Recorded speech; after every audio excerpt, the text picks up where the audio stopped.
Welcome to another Nature of Code video. This one is all about mutual attraction and the n-body problem. Now, I don't know how you arrived here. This is a follow-up to the previous video about gravitational attraction, but I'm actually making it almost 2 years later. I just watched the end of that video, so I think I know, if you're watching this in sequence, what you expect. This is the example from the end of the last video where every one of these orbiting circles is attracted to that pink circle in the center. Let's review very quickly that formula for gravitational attraction. So in the case here, we have two bodies. I'm going to call them body 1 and body 2. They each have a mass. That is what is represented by m1 and m2 in this formula. We can look at the vector that points from one body to the other.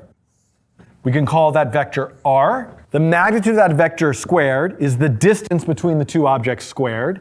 And then this here is the unit vector to describe the direction of that gravitational force. So in my code example, this is the pink dot in the center, and this is the other circle that is orbiting around that's being attracted to that pink dot. But if you go back to hopefully when I talked about Newton's laws and how forces occur in pairs, the gravitational force that 2 exerts on 1, pulling it towards it, 1 exerts on 2, pulling it towards this. If we have two bodies, like 1 and 2 here, and there are no other forces in the environment, there's no air resistance, there's no other things, other bodies, the pure essence of just the gravitational forces that these two bodies exert on each other and what motion would occur is known as the two-body problem.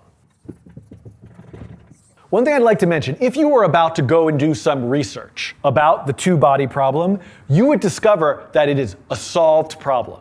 That the paths of the motion of these bodies can be computed precisely with mathematical equations, starting with the formula for gravitational attraction and the equations of motion. To execute those solutions requires calculus. And here we are in the Nature of Code, creative coding, fun time landscape, where instead of evaluating the scenario through solving differential equations, I'm using this technique that I've described previously as Euler Integration, where we just use large time steps, the frames of our animation, and we add acceleration into the velocity and the velocity into the position.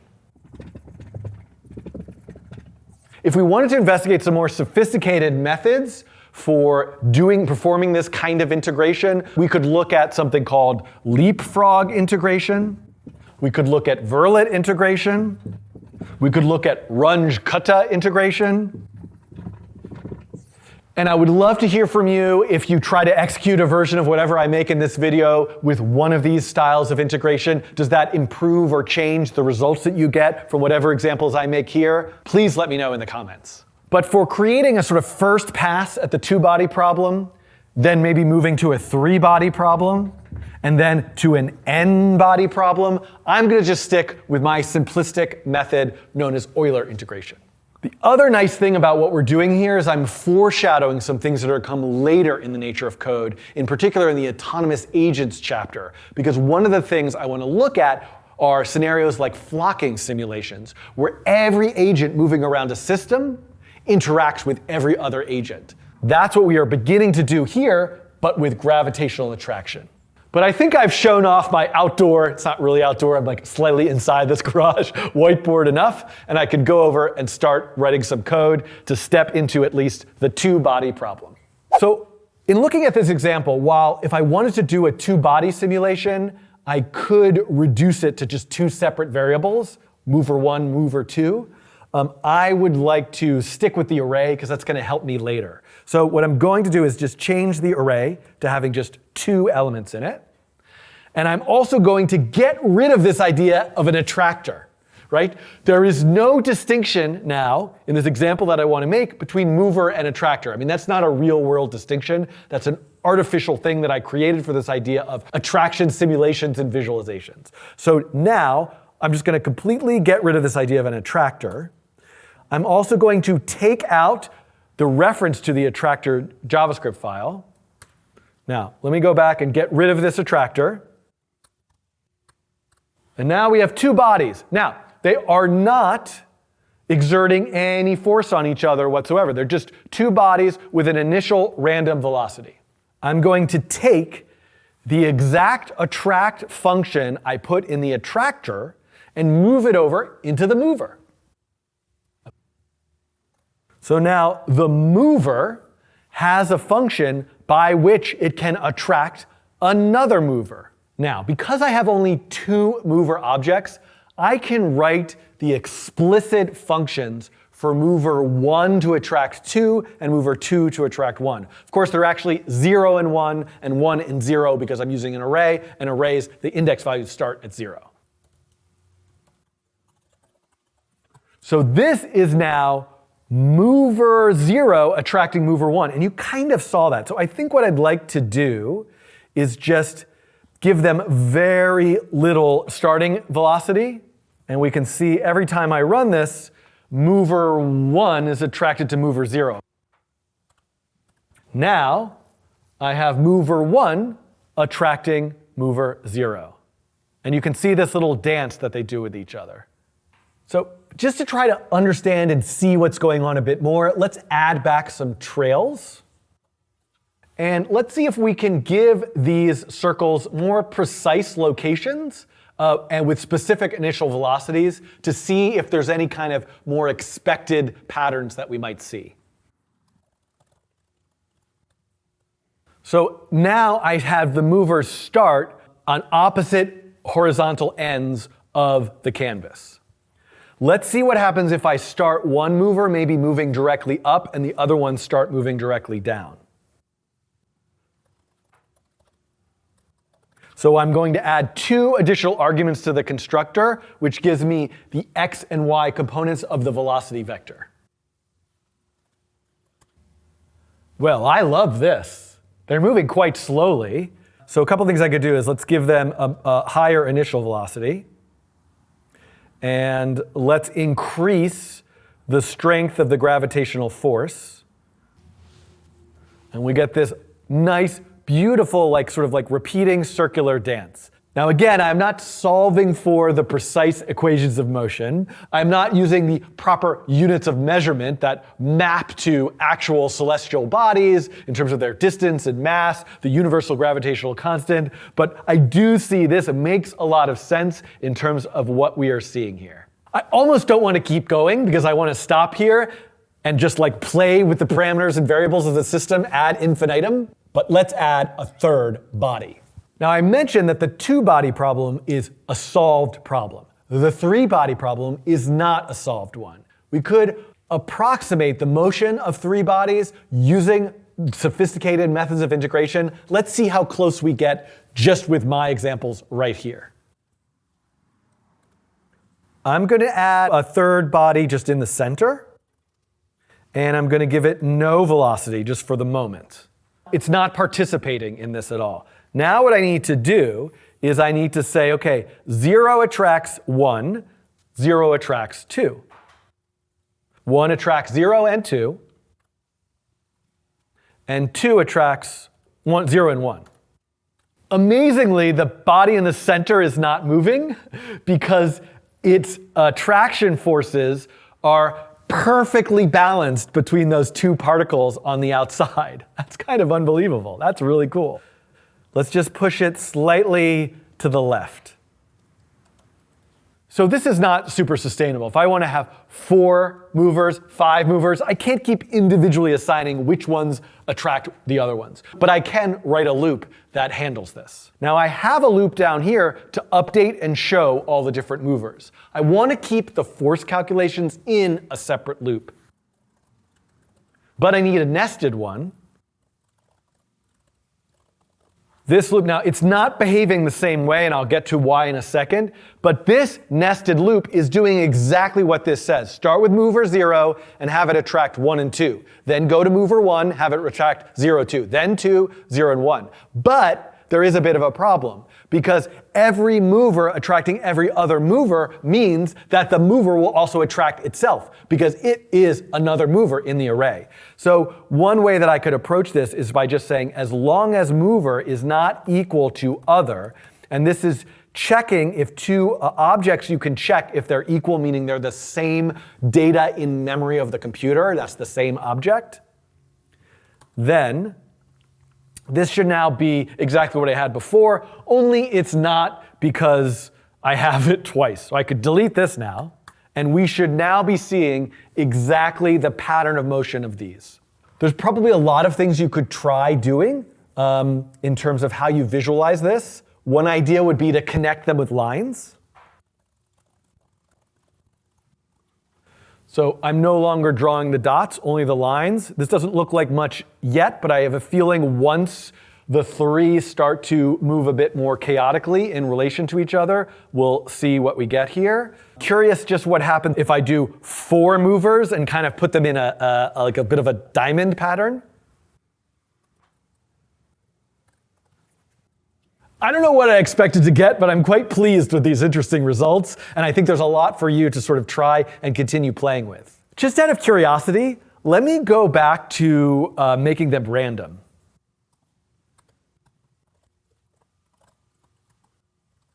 So we can see with them random, I'm getting quite an unstable, chaotic system. But I think what I'm trying to emphasize here is that by thinking about the initial starting conditions of the system, the results that you get might have some symmetry or sort of character to them that you could take advantage of for a particular kind of design.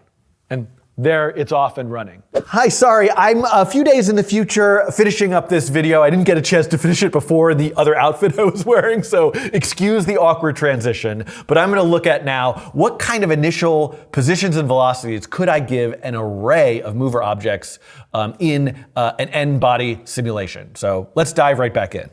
And since I'm going to create an array of many, many mover objects, I've switched it back to just drawing them as circles. Here's my P5 canvas. I'd like to set up all the mover objects inside of what I might consider a donut.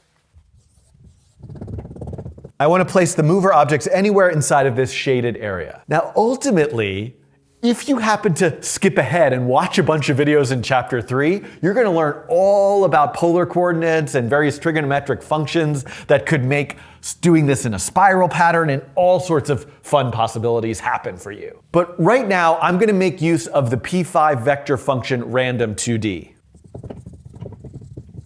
What this is going to allow me to do is create a vector that points in any random direction, like these 5 here.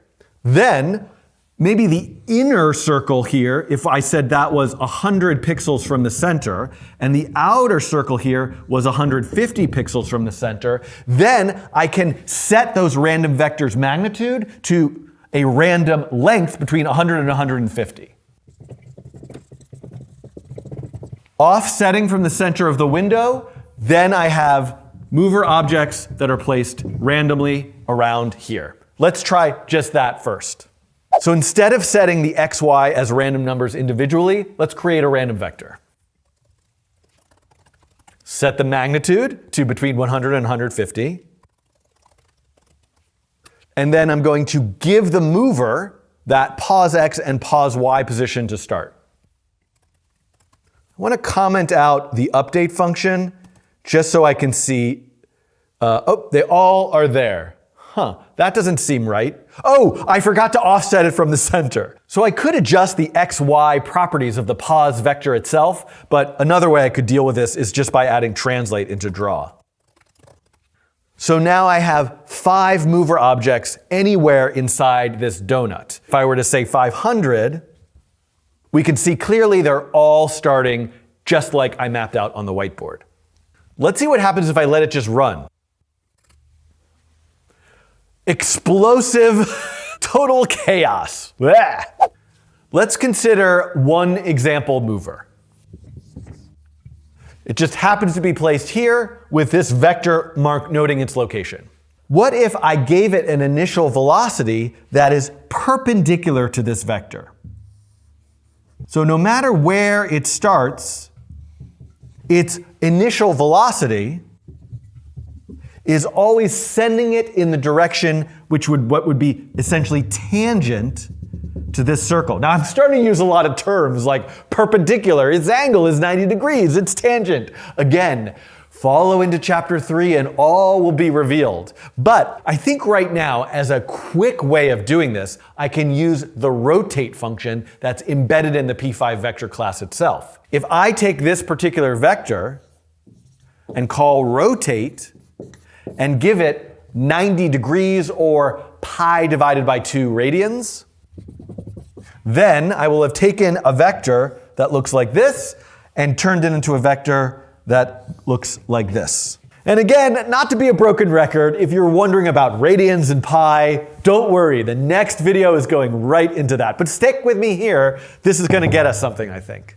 So here, v is the velocity vector. Let me name it VEL to be a little bit more clear. I'm also going to start it as a copy of the position.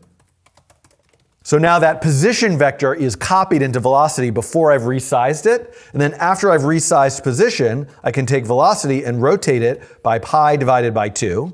That's 90 degrees. And let's see what happens. Ooh. Oh, I named it VEL and I didn't rename it here.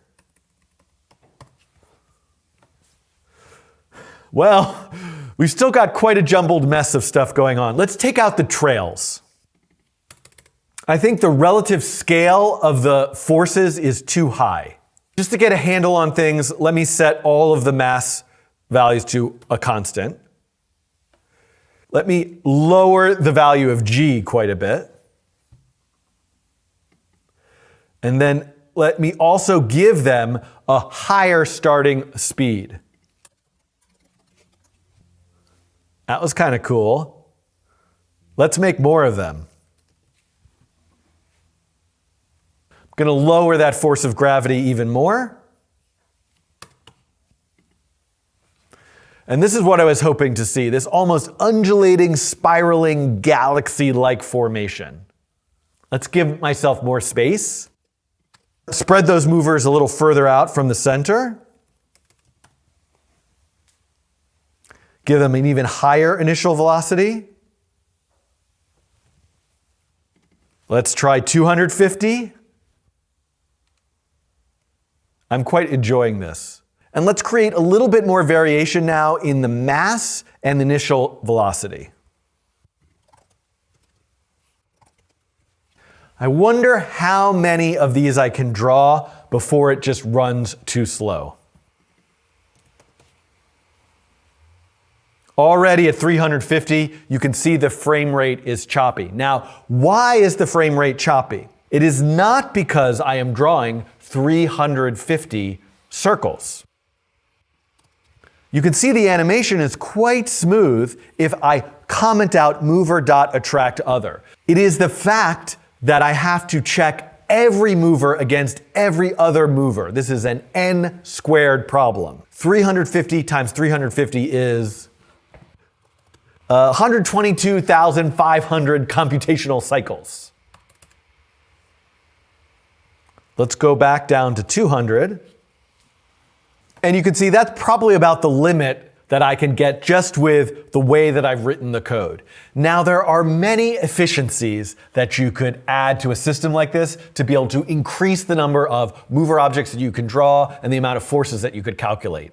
Probably the most well-known technique for optimizing an n-body simulation like this is the Barnes-Hut simulation. I've covered something quite close to this in a previous coding challenge where I looked at something called a quad tree. So you could go back and look at the quad tree coding challenge and bring the quad tree code into this example. In fact, I will make sure to do that and include a quad tree Barnes-Hut version of this n-body simulation linked from the video's description. So right now I don't know what I'm going to show you here, but here you're seeing the result of that. One thing I'm curious to try is what happens if I bring back, somewhat artificially, this idea of an attractor, a stationary object that's maybe with a larger mass positioned right in the center of the canvas. So I'll make a variable called sun.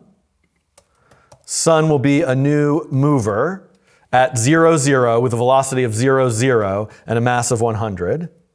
Let me say sun.show.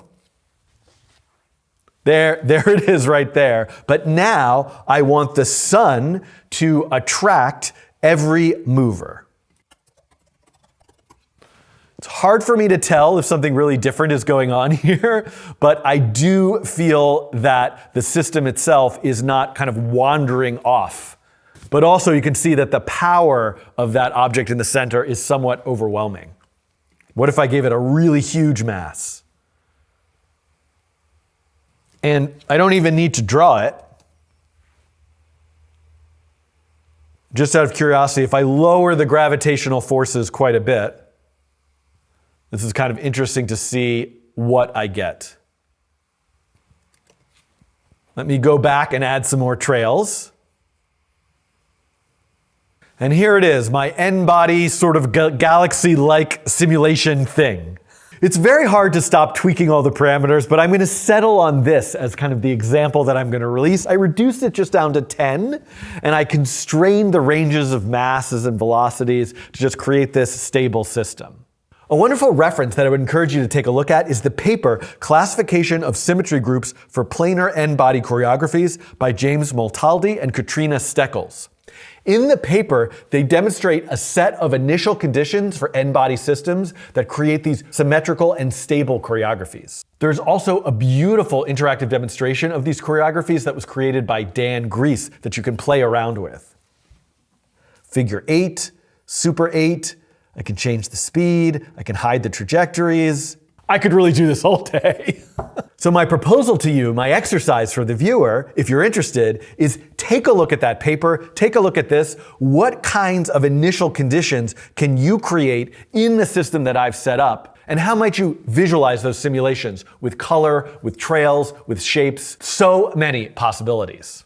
I should mention that this particular interactive simulation, these paths are drawn with precise mathematical equations, not with a physics simulation like I'm doing here. And ultimately, my physics simulation, as I talked about earlier in the video, is a very crude one with these large time steps. So this wraps up chapter 2 of Nature of Code. Maybe I'll come back and explore some of these ideas further. Let me know in the comments if there's particular things that I proposed or talked about here that you'd really like to see in a video. But now, it's really up to you. Do you want to go on to chapter 3? I hope so. There's lots of fun stuff in there.